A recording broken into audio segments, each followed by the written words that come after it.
अस्सलाम वालेकुम। प्रोग्राम में आपको खुशामदीद। मैं हूं मसूद रज़ा। शहबाज शरीफ आज मुल्क के 24वें वज़ीर आज़म बन गए और आज असम्बली का इजलास गुज़िश्ता असम्बली के इजलासों जैसा ही रहा और हमने देखा कि असम्बली आज भी मछली बाज़ार बनी रही। कोई आवाज़ सुनाई नहीं दे रही थी। शहबाज शरीफ साहब ने भी हेडफोन लगाकर अपनी तकरीर की, जिस तरह इससे पहले 2018 में इमरान खान साहब ने तकरीर की थी। उनकी जो तकरीर थी उसमें कोई नई बात, कोई ऐसी बात जिसको मैं ये कहूँ कि इस वक्त जो माहौल है उसको ठंडा करने के हवाले से हो, ऐसा उसमें कुछ भी नज़र नहीं आया। क्या कहा शहबाज शरीफ साहब ने, कुछ इक़्तिबासात आपको सुनाता हूँ। लफाजी अपनी जगह, लेकिन इसमें कोई शक व शुबे की बात नहीं है कि पाकिस्तान के चैलेंजेस हिमालयाई चैलेंजेस हैं, लेकिन इनसे निमटने के लिए इत्तेहाद बहुत ज़रूरी है। जिस शऊर की शहबाज शरीफ साहब बात करें, क्या ही अच्छा होता कि आज की तकरीर में इंतखाबी शफाफियत के हवाले से जो इबाम मौजूद है उसकी तहकीकात का वो ऐलान कर देते, और क्या ही अच्छा होता कि वो सियासी कैदियों की रिहाई के हवाले से भी कोई इसमें ऐलान करते और फिर तहरीक इंसाफ से बात करने की कोशिश करते, तो शायद बात आगे बढ़ती। लेकिन अपनी तकरीर में उन्होंने तहरीक इंसाफ पर मुसलसल तनकीद की और उनकी इसकी क़यादत पर मुसलसल तनकीद की। तो एक तरफ तहरीक इंसाफ की क़यादत जेल में भी होगी, एक तरफ उनके ख़िलाफ़ जैसे कल उन्होंने कोशिश की एक एहतजाज करने की, तो फिर पकड़ धकड़ हुई और वो सारा माहौल रहा। अगर ये माहौल चेंज नहीं होना, पॉलिसी चेंज नहीं होनी, तो फिर इस्तेहकाम कैसे आना है और फिर इस हिमालयाई चैलेंजेस की जो बात की जा रही है इनसे हम कैसे निबर्द आज़मा होंगे। सेनेटर अफनानुल्लाह खान साहब हमारे साथ मौजूद होंगे, रहनुमा मुस्लिम लीग नून। कादिर खान मंदोखेल साहब हमारे साथ मौजूद हैं पाकिस्तान पीपल्स पार्टी से, और अहमद ओवैस साहब रहनुमा तहरीक इंसाफ हमारे साथ मौजूद हैं। आप तीनों मेहमानों का बहुत बहुत शुक्रिया। कादिर मंदोखेल साहब, आपने भी तकरीर सुनी शहबाज शरीफ साहब की। क्या आपको लगता है कि मौजूदा जो सूरत हाल है, उन्होंने बिल्कुल दुरुस्त कहा कि बड़े हिमालयाई चैलेंजेस हैं, मुश्किल चैलेंजेस हमारे सामने मौजूद हैं, लेकिन इस वक्त सबसे बड़ा चैलेंज ये नहीं है हुकूमत के सामने कि उसे अपनी साख को बेहतर बनाना है और अपनी अपोजिशन को अपने साथ एक वर्किंग रिलेशनशिप में लेकर आना है? ऐसा कुछ मिला आपको उनकी तकरीर में? देखिए, ये जो कुछ आज हुआ है ये तो एक्सपेक्टेड था, और बल्कि मैं तो उससे ज़्यादा सोच रहा था कि जिस तरह पिछले दिनों में उन्हें जूता ले रहा है और या पुख्तनख्वा असम्बली में एक खातून के ऊपर जूते फेंके गए, तो मैं तो बहुत कुछ एक्सपेक्ट कर रहा था कि ये करेंगे, लेकिन बहरहाल ये तो एक मामूल का है। मैं नहीं समझता हूँ कि इतना ज़्यादा कोई शोर शराबा हुआ है। दूसरा सवाल आपका कि वज़ीर-ए-आज़म साहब आज इंतखाबी हवाले से, तो देखो ना, तो ये वज़ीर-ए-आज़म का काम है ना ये स्पीकर का काम है, ये काम है इलेक्शन कमीशन का, ये काम है अदालतों का। और अदालतों में मुझ समेत बहुत सारे लोग जिनको खदशात है वो अदालतों में गए हुए और उनकी केसेस पेंडिंग है। तो आप एक वज़ीर-ए-आज़म से पहले दिन की क्या उम्मीद रख रहे थे कि वो क्या करते हैं? बल्कि मैं तो ये समझ रहा था कि इस शोर शराबे में वो शायद तकरीर नहीं कर पाएगा, लेकिन काफ़ी लंबी तकरीर और जितने भी पॉइंट थे वो सारे पॉइंट उसने बयान कर दिया। तो यही चीज़ हो सकता है एक ही दिन में, पहले दिन में, क्या कह सकता है वो? जी जी, ठीक है। कादिर मंदोखेल साहब, आपने तो अपनी गुफ्तगू की। सेनेटर अफनानुल्लाह साहब, ये जो कादिर मंदोखेल साहब कह रहे हैं कि वज़ीर आज़म का काम नहीं है, मगर वज़ीर आज़म इसमें क्यों पेशरफ नहीं कर सकते? तहरीक इंसाफ का मौक़िफ़ यह है कि अदालती तहक़ीक़ात हों, वज़ीर आज़म ही का इख्तियार है कि वो अदालत से कह सकते हैं, कमीशन बनवा सकते हैं, इस पर तहक़ीक़ात करवा सकते हैं। आज इसका वादा हो सकता था, आज ये बात हो सकती थी कि निगरान हुकूमत के दौर में जो लोग बेवजह गिरफ्तार हुए, गलत FIRs पर गिरफ्तार हुए, उनकी रिहाई हो सकती थी, लेकिन ऐसी कोई गुफ्तगू उन्होंने नहीं की। तो अगर वो आगे नहीं बढ़ रहे तहरीक इंसाफ वाले, तो आप भी आगे नहीं बढ़ रहे हाथ मिलाने के लिए? जी, बिस्मिल्लाहिर्रहमानिर्रहीम। देखिए, हम लोग उन आगे बढ़े और हम हमेशा जो है वो, चाहे हम हुकूमत में हों या अपोजिशन में हों, हमने हमेशा जो है ये कोशिश की है कि अपोजिशन को साथ लेके चला जाए। और इससे पहले माजी में प्राइम मिनिस्टर शहबाज शरीफ साहब ने जो है वो फ्लोर ऑफ द पार्लियामेंट पे ये कहा था कि हम charter of economy, charter of democracy पे बात करने के लिए तैयार हैं। आज उन्होंने चार्टर ऑफ रिकन्सिलिएशन भी उसमें ऐड कर दिया है। तो इसी तरह ही बातचीत होती है ना। अगर अगला जो है वो बिल्कुल बदतमीज़ी के इंतहाओं पे पहुंचा हो, तो उससे आप हमसे आप कह रहे हैं कि जी रिकन्सिलिएशन हो। रिकन्सिलिएशन एक वन वे स्ट्रीट नहीं है, it is a two way street. खाली हमारे एंड के ऊपर कह देने से कुछ नहीं होगा।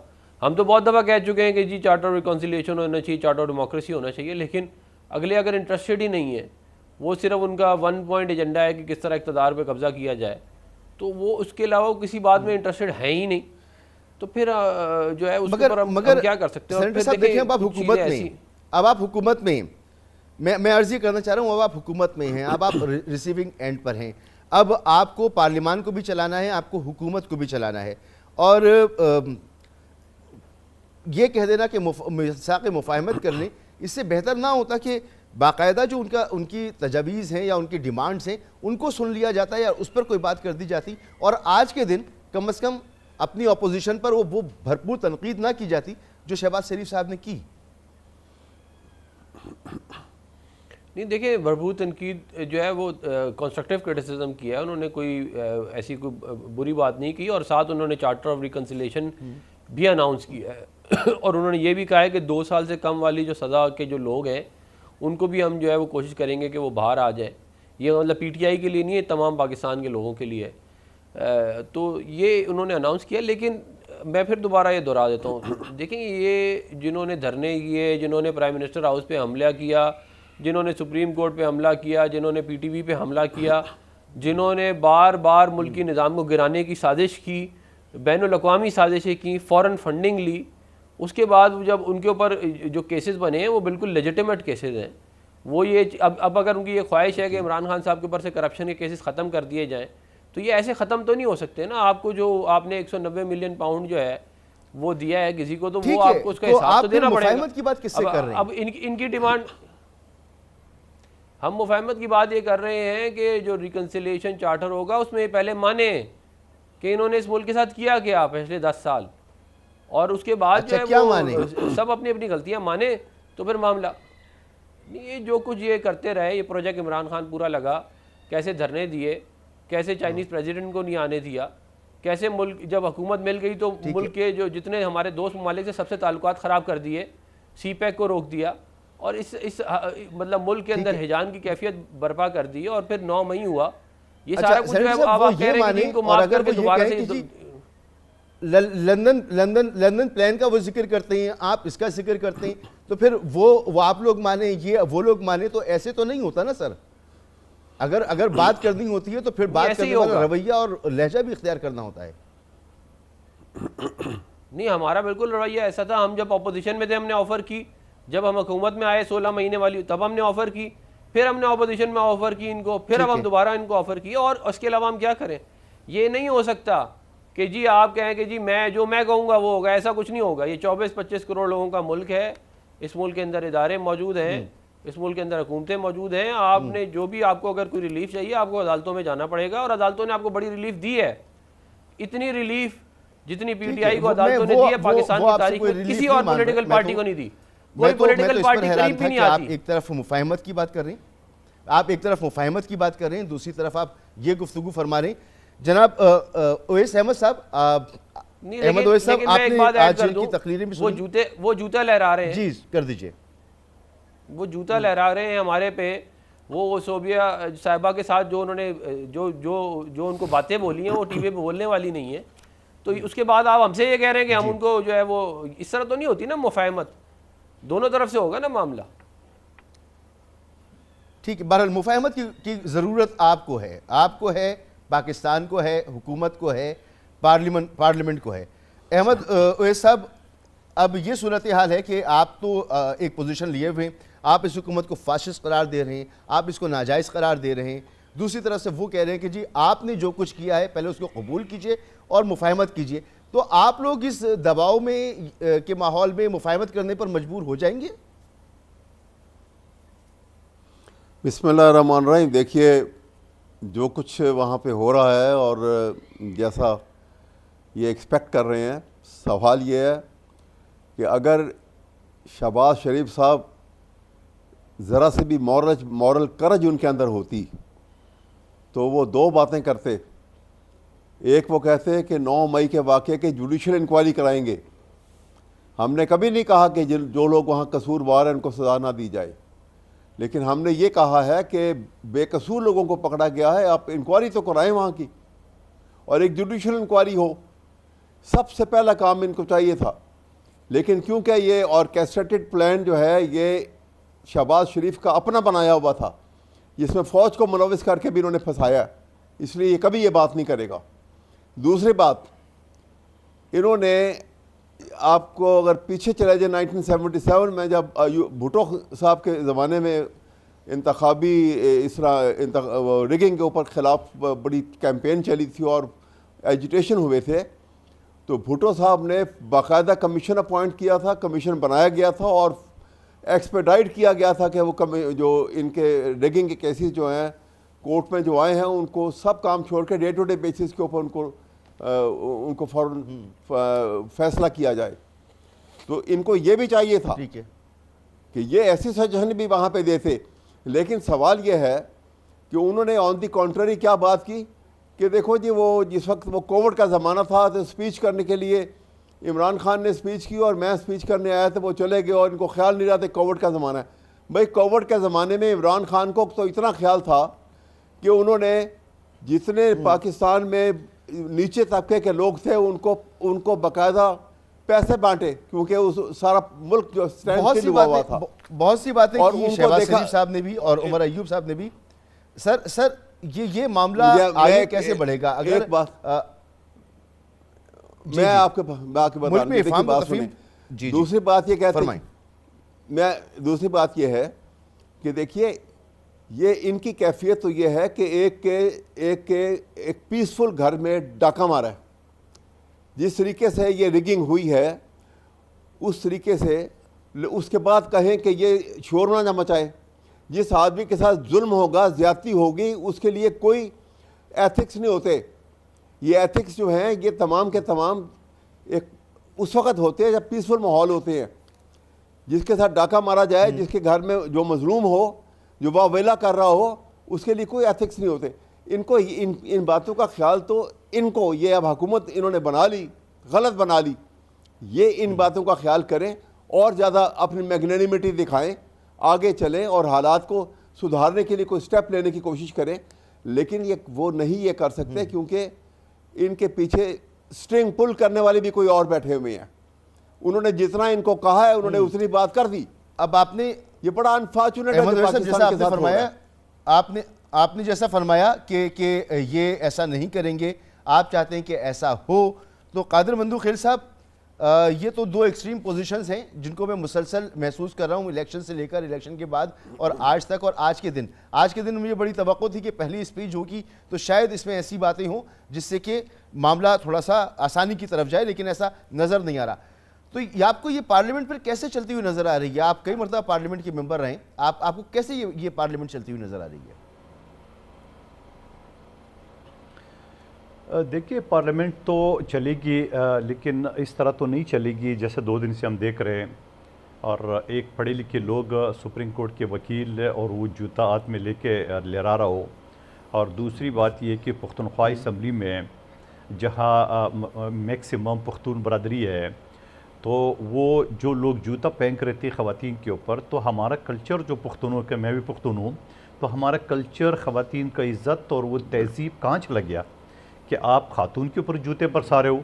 तो ऐसी सूरत-ए-हाल में तो क्या होगा?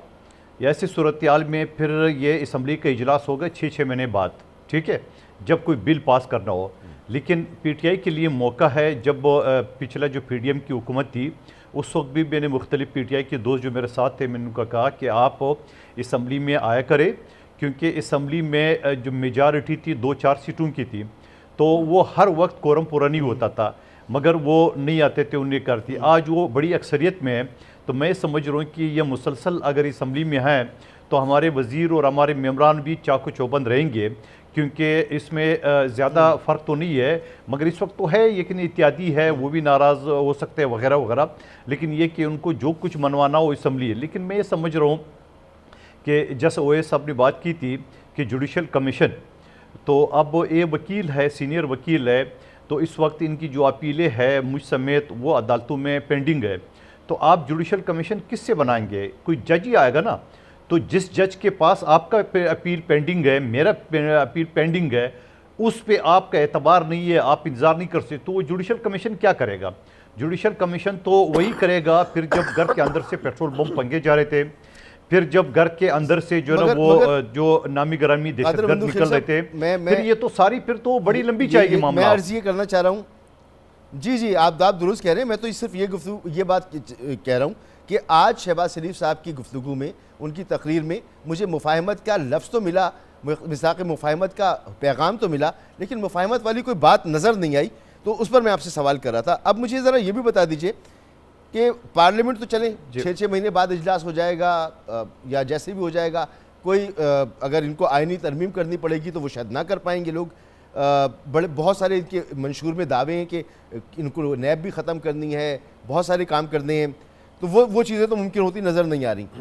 निज़ाम कैसे चलेगा? निज़ाम जो है वैसे ही चलेगा जैसा चलता चला आ रहा है, और जो बड़ी इस्लाहात हैं, जो बड़े हिमालयाई चैलेंजेस से हमें निपटना है, तो उनके लिए जो इक़दाम करने वो कर पाएगी ये पार्लियामेंट? देखिए, पहला सवाल तो आपका ये है कि शहबाज शरीफ साहब ने मुफाहमत की बात नहीं की है। आपको याद दिलाता रहूँ, पिछला जब इलेक्शन हुआ 2018 में, जिस तरह RTA सिस्टम बिठा के इनको पाकिस्तान के ऊपर मुसलत कर दिया गया, जो इनके अपने लोग भी कह रहे थे कि हमें रियल वोट नहीं मिले, तो उस वक्त शहबाज शरीफ साहब ने असम्बली के फ्लोर पे ये कहा कि आइए मिसाक मईशत पे बात करते हैं। बिलावल भुट्टो जरदारी साहब ने फरमाया है कि आइए आप जो है ना वो इसके ऊपर इमरान खान कदम बढ़ाओ, हम तुम्हारे साथ है। तो जवाब क्या मिला? ये तो चोर है, तो डाकू है। तो आज जो बात की, आज भी अगर वो सुकून से बात सुनते या अगले सेशन में सुन लेते, तो मैं नहीं समझ रहा हूँ कि शहबाज शरीफ साहब के अंदर बड़ा लचक है, वो इत्यादियों को साथ लेके चलने वाला शख्स है। तो मैं समझ रहा हूँ कि ये जो इनके खदशात है वो खदशात हल हो सकता है, उस हवाले से मैं नहीं समझ रहा हूँ। और बाकी जो आपने कहा कि कानून साजी नहीं हो सकती, कानून साजी हो सकती है। आप देख रहे हैं कि सिंपल मेजॉरिटी से एक वोट से भी बिल पास हो सकता है। या देखिए, ये जो मौजूदा इत्यादि है, उनके 201 वोट, आपके 201 वोट है और अपोजिशन के 92 है, तो या तो डबल तो भी क्रॉस कर गए ना, तो कानून से कैसे नहीं होगी? हाँ, 2/3 जो मेजॉरिटी है वो शायद उसके लिए मुश्किल होगा, क्योंकि 2/3 मेजॉरिटी के लिए जहां कोई आईनी तरमीम करना हो, अगर आपने सिंपल कानून बनाना हो तो वो सिंपल मेजॉरिटी से वो चीज़ हो सकती है जो कि मौजूदा हुकूमत के पास है ऑलरेडी। ठीक है। अच्छा जनाब अफनानुल्लाह खान साहब, ये फरमाएं कि जमीयत उलमा इस्लाम के सरबराह मौलाना फजल रहमान साहब जो हैं वो बहुत नाला हैं और वो आज वोटिंग में शामिल नहीं हुए। इसी तरह जनाब बलूचिस्तान से जो हमारे साथी हैं पार्लियामेंट में, वो जो है वो बड़े नाला हैं। तो सुन्नी इत्तेहाद कौंसिल, जमात इस्लामी, तहरीक इंसाफ, ये तमाम जमातें जो हैं ये हुकूमत को मानने को तैयार नहीं हैं, इलेक्शन को मानने को तैयार नहीं हैं। और मौलाना फजल रहमान हो या PTI हो, ये लोग सड़कों पर आने की बात कर रहे हैं, ये बात कर रहे हैं, एहतजाज करने की बात कर रहे हैं। तो आपको कैसा माहौल नज़र आ रहा है, और इस माहौल को रोकने के लिए, कैसा माहौल ना बने, हुकूमत क्या कर सकती है?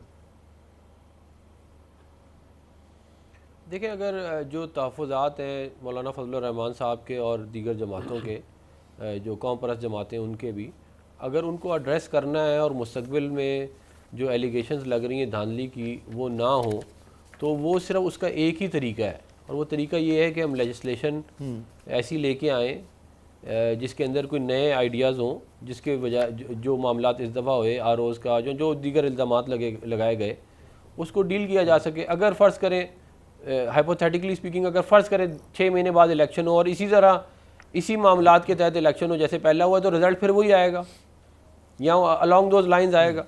तो मैं इसलिए अहम बात यह है कि तमाम पार्टीज़ को बैठ के जो है एक स्ट्रेटजी बनानी पड़ेगी कि हमने कैसे मामलात को आगे लेके चलना है ताकि मुस्तकबिल में ये शिकायत ना आए। मगर और हम बिल्कुल तैयार हैं। आप जो बात कर रहे हैं सेनेटर साहब, मौलाना फजल रहमान की, आप बहुत खुली बात करते हैं, आप बहुत खुल के बात करते हैं, मगर क्या आपको वाकई ऐसा लगता है कि इलेक्शन अगर शफाफ नहीं होते तो इसमें इलेक्शन के कवानीन और तरीक़ाकार ये माने आ जाते हैं? ये मसला होता है? मैं आपको इसकी मिसाल दे देता हूँ ना। देखें, 2008 और 2013 के इलेक्शन जो थे वो तकरीबन तमाम पार्टियों ने कबूल किए, PTI समेत। शुरू में तो PTI ने 2013 का इलेक्शन भी कबूल किया, बाद में उन्होंने जो कहानी बनाई वो बनाई। इन दोनों इलेक्शनों में कुछ चीज़ मुश्तरक थी कि ROs आपके जो थे वो जजेस थे, और क्योंकि जजेस से तो सिस्टम के अंदर क्रेडिबिलिटी था, क्योंकि हमारा आइन जो है एडजुडिकेशन का काम जो है वो जुडिशरी को देता है। तो मेरा ये ख्याल है कि अगर ये एक मामला सीधा किया जाए तो शायद बेहतर जो है वो मज़ीद लोगों का ट्रस्ट जो है वो सिस्टम पे बहाल हो। और जो अपॉइंटमेंट होती है चीफ इलेक्शन कमिश्नर की और केयर टेकर प्राइम मिनिस्टर की, उसके ऊपर अपोजिशन को हमारे साथ बैठ के बात करनी चाहिए। अभी तो खैर जब भी होगा मामला उस वक्त जो है करना चाहिए, क्योंकि ये मामला बुनियादी मामला हैं जिनके ऊपर ऑब्जेक्शंस आ रहे हैं। इसके अलावा अगर कोई कानून तब्दील करना है तो वो भी हो सकता है, लेकिन खाली रोने धोने से, चीखे मारने से तो मसला हल नहीं होगा ना। एक मैं बात ये करना चाहूँगा कि देखें, ये कहा गया कि डाका मारा गया है तो बंदा रो रहा है, तो भाई 2018 में जो आप लोगों ने 53 सीटों के ऊपर मुस्लिम लीग नून जो थी उसका रिजल्ट चेंज करके पीटीआई को जिताया गया, और उसका सबूत ये है कि जो रिजेक्टेड वोट थे वो ज़्यादा थे विक्ट्री के मार्जिन से। तब तो आप लोग बड़े खुश थे, तब तक आप कहते थे कि जी 1 पेज हो गया है, बड़ा ज़बरदस्त है, बड़ा अच्छा हो गया, बड़ा इससे अच्छा इलेक्शन ही नहीं हुआ आज तक दुनिया की तारीख में। आज आपको डाका याद आ रहा है। तो बात यह है कि अगर बेहतर यही है कि तमाम पॉलिटिकल फोर्सेस बैठ के अफाम व तफहीम से मामलात चलाएं, मगर मसला ये है कि इमरान खान साहब कभी नहीं मानेंगे इसके ऊपर। ये मैं आपको अभी बता देता हूँ। उसकी बुनियादी वजह यह है कि जिस बंदे का ऑब्जेक्टिव ज़िंदगी का वज़ीर आज़म बनना हो, ये मामलात देखेंगे इतने सादे मामलात नहीं है। क्यों पीटीआई डिस्टेबिलिटी क्रिएट करती है, इसका सवाल देना जवाब, इसका जवाब होगा ना कोई। एमी तो नहीं है ये, एमी मामलात नहीं होते कोई भी, हर चीज़ के पीछे कोई वजह होती है। भाई जब आप हुकूमत में थे आपने कहा नहीं रिकंसाइल करेंगे, आप जो इस वक्त गुफ्तगू फरमा रहे हैं आप हुकूमत में, और आज आप हुकूमत में हैं, अब आपकी हुकूमत है। मैं ब्रेक की तरफ नहीं जाना है, एक ब्रेक की तरफ जाना है, मैं ब्रेक के बाद आकर आपसे इस पे बात करता हूं। ये आप इस वक्त हुकूमत में हैं, और जो हो चुका वो हो चुका, और जो हो चुका वो आपने देखा कि किस तरह से 2 सूबों में इलेक्शन नहीं हुए, किस तरह से अदालत के अहकामात नहीं माने गए, किस तरह से निगरान हुकूमतें 1-1 साल और 6-6 महीने चलती रहीं। आपने ये सब कुछ देखा। फिर इसके बाद इलेक्शन जिस तरह से हुए, जिस तरह से इंटरनेट बंद हुआ, ये सब कुछ हुआ है इस मुल्क में। अब उसके बाद आप वहाँ पर मौजूद नहीं थे फिजिकली, लेकिन अब आपकी हुकूमत है, आपको इन तमाम चीज़ों पर, इन जख्मों पर नमक रखना होगा, तभी आप आगे बढ़ पाएंगे। अगर आप दूसरी तरफ होते तो तब भी मैं यही बात करता। पीटीआई उस तरफ है तो मैं ये बात कर रहा हूं, कोई भी पार्टी किसी के साथ होता मैं यही बात कर रहा होता। एक ब्रेक के बाद इस पर मजीद बात करते हैं।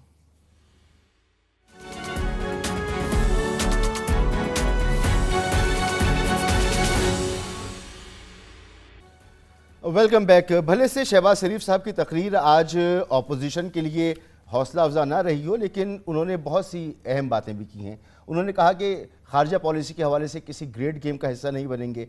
मुल्क के अंदर जो टैक्स चोरी, बिजली चोरी, गैस चोरी के मामला हैं, उन्होंने कहा कि इस कैंसर को जड़ से उखाड़ फेंकेंगे।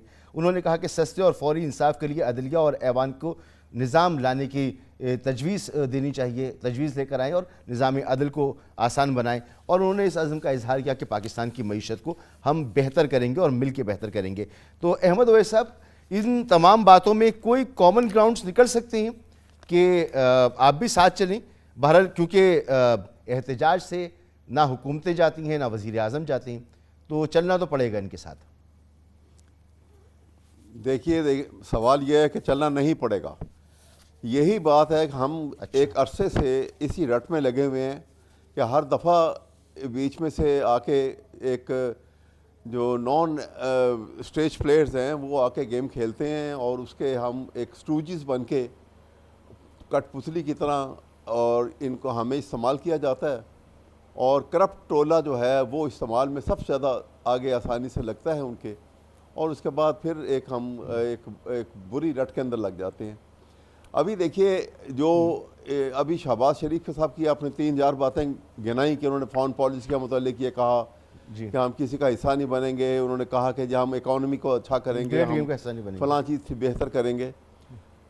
अब मैं आपको बताऊं कि ग्रेट गेम का हिस्सा तो वो बिल्कुल बन के ही आए थे। अब मैं आपको बताता हूं,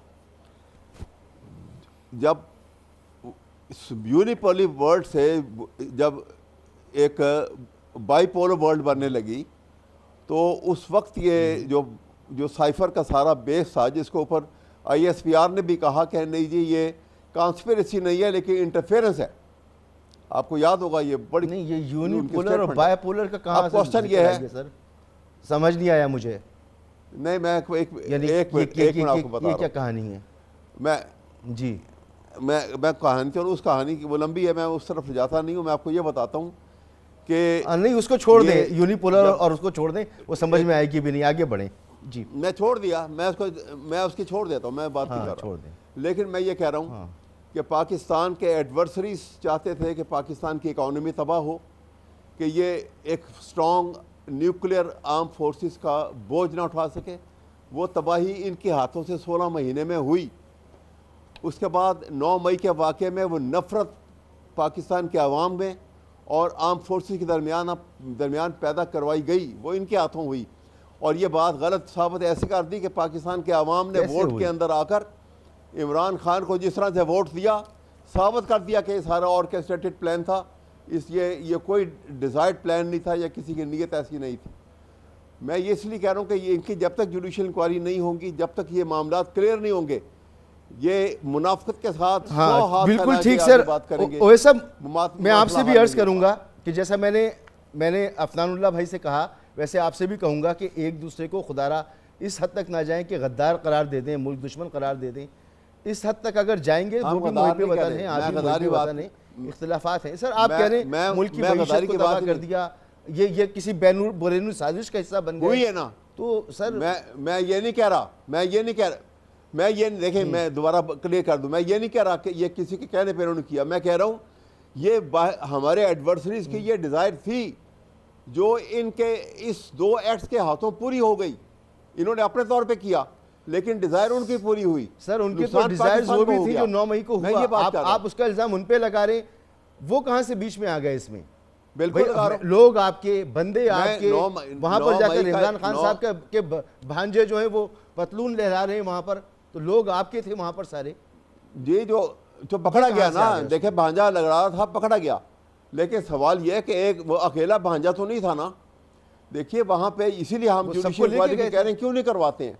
हम कहते हैं कि आप करवाइए कि इंक्वायरी, जो उसमें कल्प्रिट पकड़ा जाएगा उसको ज़रूर सज़ा हो।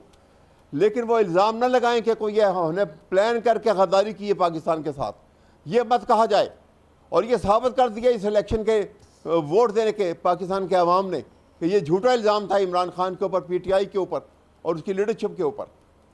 ये मैं कहना चाह रहा हूँ सर ये आपसे। और नफरत उससे तो कहीं बड़ा पैदा इल्ज़ाम की ये है, गई ना, व्हाट्सएप मैसेजेस मौजूद हैं, व्हाट्सएप ग्रुप्स में गुफ्तगू होती रही है, वो सब कुछ मंजर आम पर आ चुके देखिए, हैं, तो ये गुफ्तगू तो होती रही है ना सवाल आपकी ये क़यादत के साहब- हवाले से। साहब देखिए ना, गुफ्तगू की तो आप बताइए कि उस वक्त का प्राइम मिनिस्टर जो है शहबाज शरीफ बाकायदा टेलीविजन के ऊपर स्टेटमेंट दाग रहे हैं कि जी देखो इमाम आलम का लीजेंड जहाज़ इन्होंने जला दिया जानबूझ के। ये स्टेटमेंट है। इस तरह पब्लिकली झूठ जी, बोला जी। गया है, इस तरह मामलात को उछाला गया है। ये मैं बात आपसे कर रहा हूँ कि ये बात उछालने वाली ऐसे नहीं थी। मगर सर जब उछाला तो उस वक्त गया ना जब आपने कर दिया, आपके लोग ही गए ना सर। ठीक है, पुलिस बीच में नहीं आई, हमने नहीं किया, कोई बीच में नहीं आया, लोग तो आपके देखिए, गए ना। आप सुनिए, मेरी बात सुनिए। अगर सवाल ये तब कहते हैं कि पंजाब में ज़रा से एजिटेशन होता था कि आपने अभी देखा एक सिंपल प्रोटेस्ट था तो पुलिस कैसे वायलेंटली एक्ट किया, उसने गिरफ्तार करके ले गए। शहबाज शरीफ का जो ओपोनेंट कैंडिडेट था उसको उठा के जाके हवालात में बंद कर दिया। बहरहाल लेकिन 9 मई के वाक़े के ऊपर पंजाब पुलिस कहाँ थी? बहरहाल इसका जवाब आज तक दिया किसी ने? सर ये बहुत बात हो चुकी है इसके कोई ऊपर, नहीं दे बहुत सका बात उसका हो जवाब। चुकी है इसके ऊपर। अब मामला बहुत आगे निकल गए, अब इलेक्शन हो गया, इलेक्शन के बाद एक नया सिनेरियो मौजूद है। आप कह रहे हैं कि इनके साथ काम नहीं हो सकता, इनके साथ आगे नहीं बढ़ सकते। वो कह रहे हैं जी आपको पहले अपनी गलतियां माननी पड़ेंगी। तो मुझे नहीं लगता कि पाकिस्तानी जो है कोई अच्छा माहौल आगे देखने वाले हैं। कादिर बंदूखिल साहब, आज तो हमने ये देखें। एक चीज़ ये भी देखी जी, कह लीजिए अहमद साहब। मैं ये बात कर रहा था कि देखिए, अगर ये तो जब बंदा हुकूमत में आता है ना तो मैग्नेनिमिटी उसको दिखानी होती है। ये ऑफर करेंगे आज, यहाँ बैठते हैं, हम सारे मामलात के ऊपर बात करते हैं, तो देखें बातचीत जब होगी वहाँ पे बहुत सारी बातें खुलती हैं, बहुत सारी बातें उन्होंने दब जाती हैं और बहुत सारे मामला मुफाहमत हल भी की होते तो हैं। सर उन्होंने, लेकिन वो बात कोई नहीं वो होगी। तरीका दुरुस्त नहीं होगा। ठीक है कादिर बंदूखिल साहब, आज वजीर आजम की तकरीर तो हमारे सरकारी मीडिया ने बड़ी पीटीवी ने पूरी दिखाई, लेकिन जब अपोजिशन लीडर बात करते थे, उमर अयूब साहब बात करते थे, तो बार बार वो तकरीर काट दी जाती थी, फिर डिप्टी स्पीकर को रूलिंग भी देनी पड़ी। तो कोई पॉलिसी में शिफ्ट होता नज़र आ रहा है आपको? जो निगरान दौरे हुकूमत में पॉलिसी थी वो तब्दील होगी शहबाज हुकूमत में टुवर्ड्स पीटीआई? आज के एक्शन से तो नहीं लग रहा। देखिए बिल्कुल बड़ी अच्छी बात आपने की है। जब हम पिछले हुकूमत का हिस्सा थे और आज भी है, और उस वक्त जब पीटीवी वाले मुझे बुलाते थे तो मैं उनके साथ एक शर्त लगाता था कि अगर अपोजिशन की यानी पीटीआई का कोई नुमाइंदा होगा तो मैं आऊँगा, नहीं तो नहीं आऊँगा। और इस वजह से भी नहीं आऊँगा, आपका चैनल कोई नहीं देखेगा। आप सारे सरकारी मेम्बरान को बिठाएंगे तो वो हुकूमत की तारीफ़ ही करेंगे ना, तो आपका शो तो नहीं चलने वाला है। तो बहरहाल उन्होंने उस वक्त की मैनेजमेंट ने मेरी बात मान ली है और पीटीआई के लोग आते थे। जो बात आज कर रहे हो, यकीनन ये पीटीवी वाले जो ना ये कुछ ज़्यादा ही चमचगिरी में चले गए। इनको जो ना वो वक्त के, चाहे पीटीआई के दौर हो, चाहे पिछले हमारे दौर हो या अभी है, ये वक्त के ग़ुलाम है। और ये हर वक्त जो ना वज़ीर इत्तलात के अंडर होते हैं, जो हुक्म देते हैं, उनकी अपनी कोई हैसियत नहीं है। इतनी बड़ी अरबों रुपए की बिल्डिंग और इंस्ट्रूमेंट लेके बैठे हुए, और उन्हें इस पीटीवी के महकमे का बेड़ा गर्क करके रख दिया है, रेडियो समेत। तो मैं ये सवाल कर रहा हूँ कि आपको क्या ज़रूरत है हाकिम वक्त की चमचगिरी करने की? आप एक चैनल हो, आपको तो सबको मसावी दिखाना हो, बल्कि मैं कहता हूँ हुकूमत के ख़िलाफ़ जो बातें हो वो भी आपको दिखाना होगा। नहीं दिखाएंगे तो आपको कोई नहीं देखेगा। वो दूर दराज गाँव में जाकर मुलाज़मीन का मामला तो नहीं वो है, शायद मजबूरी में आपको देख ले। मुलाज़मीन तो मजबूर होते हैं ना, जब हुक्म आएगा तो मजबूर होंगे। तो मैं तो ये चाह रहा हूँ कि ओवरऑल जो पॉलिसी है वो तो कहीं और से आएगी, तो वो पॉलिसी आपको तब्दील होती नजर आ रही है? देखिए, जब मैं आम सब मेंबर था और मेरी एक रिक्वेस्ट पे या मेरी एक तजवीज़ पे उन्होंने पीटीआई के लोगों को बुलाना शुरू कर दिया है, तो ये बातें वज़ीर इत्तलात जो भी वक्त के अभी तक तो कोई बना नहीं है, तो उनको क्यों नहीं बताते कि बाबा हमने चैनल चलाना है, और हम अगर सिर्फ गवर्नमेंट की चमचगिरी के लिए सरकारी मेम्बरान को बिठा दे या उनकी तारीफ़ करने के लिए, तो आपका चैनल कौन देखेगा? तो आपको अपनी चैनल की रेटिंग को हाई करने के लिए आपको मुखालफिन को भी दिखाना पड़ेगा। तो जो आपका सवाल है, मैं कहता हूँ बहुत गलत की है, और मैं शदीद मज़म्मत करता हूँ कि आइंदा पीटीवी इस वक्त तो अभी तक तो निगरान ही वज़ीर इत्तलात है, जो आइंदा जो भी वज़ीर इत्तलात आ गए उनसे भी मेरी एक दरख्वास्त होगी, और बल्कि मैं तनकीद भी करूँगा अगर इस तरह कोई मौका है, इस वजह से कि आपको सबको साथ लेके चल रहे हैं। और अगर आप असम्बली के फ्लोर पे अपोजिशन को तकरीर देते हो तो फिर सरकारी टीवी पे आपका इनका तकरीर दिखाने में क्या हर्ज है? तो मैं समझ रहा हूँ कि इनको ये सारी चीज़ें दुरुस्त करनी पड़ेगी।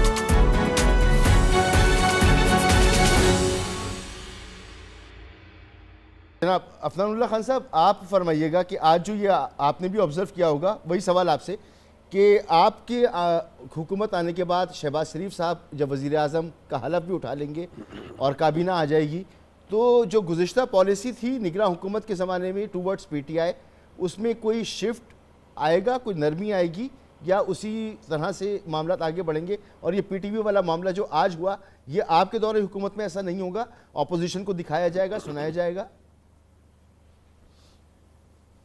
जी बिल्कुल, इंशाल्लाह जो है वो हम पूरा जो है वो अपोजिशन को जमहूरी रवायात को सामने रखते हुए उनको पूरा मौका देंगे कि वो आगे अपनी बात गवर्नमेंट टीवी हो या जो भी दीगर चैनल्स हैं उनके ऊपर आके कर सके, और हम किसी किस्म का कोई क्रैकडाउन जिस तरह का मीडिया पे किया गया था पीटीआई के दौर में, वो भी हम नहीं करेंगे। जहाँ तक बात रह गई जो आपका दूसरा सवाल था, देखें हमें एक फ़ंडामेंटल सवाल अपने आप से भी पूछना है सब ने कि भाई क्या 9 मई जो है उसको हम जाने दें, और जिन्होंने शहदा की जो यादगारें हैं उनको डेसिक्रेट किया उनको कुछ ना कहें, यहाँ फ़ौज के अंदर कू कराने की कोशिश की गई है उनको हम कुछ ना कहें? ये हमें अब एक सवाल तो पूछना चाहिए ना। अगर तो हम जो है कहें कि ठीक है कोई बात नहीं, हो गया, दोबारा भी हो जाए तो खैर है, कोई बात नहीं, तो फिर एक और बात है। अगर हम ये समझते हैं कि ये गलत काम था और इससे मुल्क के अंदर बहुत ज़्यादा इंतशार और तबाही आ सकती थी, तो इस फितने को तो फिर हमें रोकना पड़ेगा ना। हम ये तो नहीं कह सकते कि भाई जिसका थोड़ी सी पॉलिटिकल पावर हो कहे जी मैं फौज के अंदर कू करा देता हूँ। अब मैं एक बात मसूद के वाक़यात को मैं जी फरमाएं अर्ज़ करें। जी मैं बस ये कंक्लूड कर रहा हूँ कि देखें बात ये है कि क्या आलिया हमज़ा साहिबा जो है उनकी वीडियो मौजूद नहीं है? क्या वो सनम जावेद साहिबा की वीडियोस मौजूद नहीं है? या PTI के जो बाकर दीगर लीडरान थे, यास्मीन राशिद साहिबा, इनकी वीडियोस मौजूद हैं कि ये लोग उधर उधर पहुंचे हुए हैं। उसके बाद ये कहना कि जी 9 मई के ऊपर जुडिशल इंक्वायरी होनी चाहिए। भाई ये मतलब दिन को रात, रात को दिन करने वाली बात, सारी दुनिया ने देखा है कौन था वहां पे। इसमें इंक्वायरी जो उसमें होती है ना, जिसमें मतलब आप इंक्वायरी उसमें कराते हैं जिसमें शक व शुबहात हो। इन्होंने उन लोगों को जो 9 मई में इन्वॉल्व है उनको टिकट अवार्ड किए हैं इलेक्शन के लिए, उनको रिजर्व सीटों पर टिकटें दी हैं, किसी को इलेक्शन लड़ाने की कोशिश की गई है। तो आज जो है वो अच्छा, अब ये मुझे बताइएगा, ये आवाम को बेवकूफ सेनेटर बनाने के लिए साहब, किया। आपने यास्मीन राशिद का जिक्र किया, आपने आलिया हमजा का जिक्र किया। अब मुझे बताएं कि शाह महमूद कुरैशी नामालूम अफराद में नामालूम अफराद की जो फहरिस्त थी उसमें शामिल कर दिया गया। परवेज़ इलाही साहब को उस फहरिस्त में शामिल करके 9 मई के केसेस में अंदर किया गया। तो ये सब कुछ भी तो हुआ, तो इस पर कोई जुडिशल इंक्वायरी नहीं होनी चाहिए? देखिए मैं ये समझता हूँ, सिर्फ जब इन 2 लोगों के साथ हुआ तो और कितने लोगों के साथ हुआ होगा? देखिए मैं तो ये कह रहा हूँ कि अगर किसी के साथ ज्यादती हुई है तो नहीं होनी चाहिए, वो कोर्ट में जाएगा और वो उसको कोर्ट से रिलीफ मिल जाएगा। मैं तो आपके सामने रख रहा हूँ ना कि ये 2 नाम रख रहा हूँ आपके सामने। अब आप जी जी जी जी मैं आप एक जमहूरी हुकूमत आ गई है ना, मैं आपसे इत्तफाक कर रहा हूँ ना, मैं आपसे इत्तफाक कर रहा हूँ कि जी उनको जिनके साथ अगर किसी के साथ ज्यादती हुई है उनको रिलीफ मिलेगा, ये अदालतें देंगी रिलीफ, आप देख लीजिएगा। मैं आपको बता रहा हूँ। लेकिन आप मुझे एक बुनियादी बात का जवाब दे दें कि जिस पार्टी के नुमाइंदे जो इन्वॉल्व थे 9 मई में, जिनकी वीडियोस मौजूद हैं, उनको टिकट अवार्ड किया गया है, तो क्या वो जमात ये कह सकती है कि जी इस पर जुडिशल इंक्वायरी होनी चाहिए? आप तो उन लोगों को प्रमोट कर रहे हैं जिन्होंने मुल्क के ऊपर हमला आवर हुए, जिन्होंने शोहदा की जो यादगारें थी उन्हें डेसिक्रेट किया, उनको आप प्रमोट कर रहे हैं और उसके साथ साथ आप कह रहे हैं जुडिशल इंक्वायरी है। मतलब ये एक वतीरा है PTI का, अच्छा, कि हर वक्त जो है ना वो दोनों साइड पे खेलो।